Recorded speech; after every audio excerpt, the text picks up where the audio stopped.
The best stories on the Mountaineers wearing the jersey. Well, I was born in Venezuela. Lived there for about 2.5 years, so I was really little when we moved. Actually moved to Colorado first. My dad got his MBA at Colorado State, so lived there while he was doing that. Then he got a job offer for Sprint, which is really big in Overland Park. So, they have world headquarters there and everything. So, got an offer from them, moved to Overland Park, and lived there for 13-ish years. Originally, when I played with the boys, I was actually in Colorado. The way our apartment complex was set up, there was like a quad in the middle, like some area in the middle.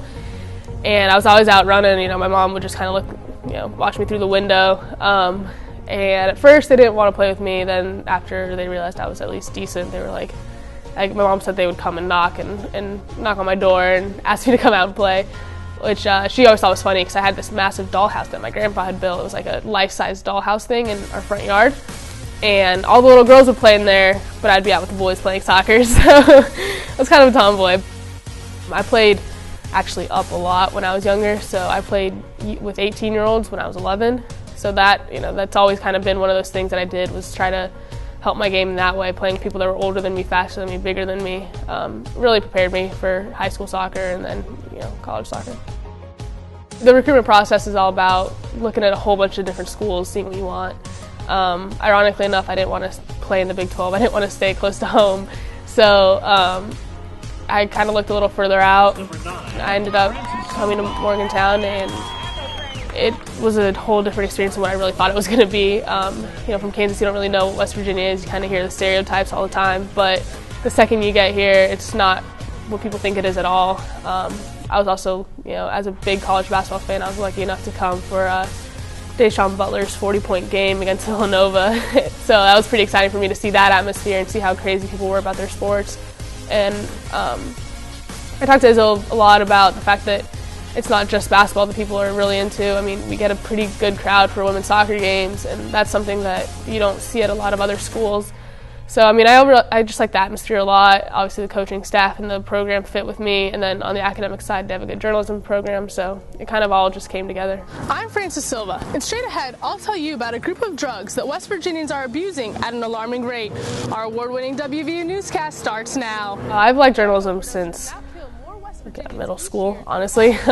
My parents kind of were the ones that actually told me about it. They were like, why don't you try sports broadcast?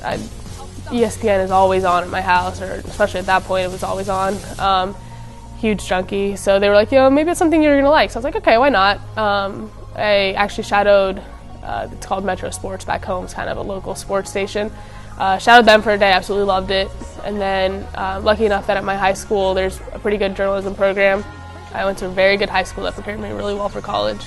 I had some great coaches that prepared me really well for college on the soccer side of it.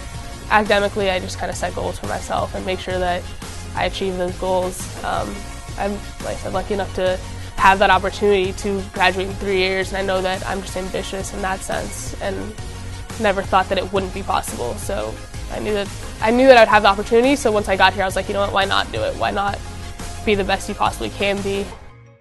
For a lot of people, it's kind of a natural thing that, if you're a goal scorer, you're a goal scorer. I know that's what people always talk about, Schwinn, she's a goal scorer.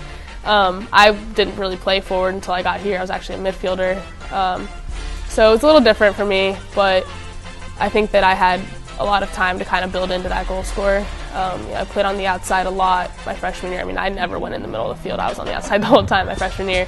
So it kind of gave me some time to adjust to being a forward, and then as it's gone on, it's just kind of become more natural. I think you have to be competitive like that in order to succeed. You can't really coast. You're not going to go anywhere, really. And whenever you play someone who on the other team is a big scorer, mentally you're just like, I'm going to get more goals than they are this game, or I'm going to have a bigger impact on this game than they are, which luckily enough we have a really good defense, so it helps. It's crazy to think about. You never really go in somewhere thinking you're going to have that kind of success. But now that it's there, it's kind of, I've had great teams. I've been a part of some amazing runs, and I obviously give a lot of credit to all the classes that I played with for putting such great teams out there and being as successful as we have been. And obviously the coaching staff has kept us consistent through all 4 years. But it is a little crazy to think about. Probably something that I'll think is even weirder after I graduate, after I'm done. But I think we've set a really high standard here. And with my class, that winning is the standard. We're here to win championships, not only in our conference, but then hopefully at some point in the NCAA.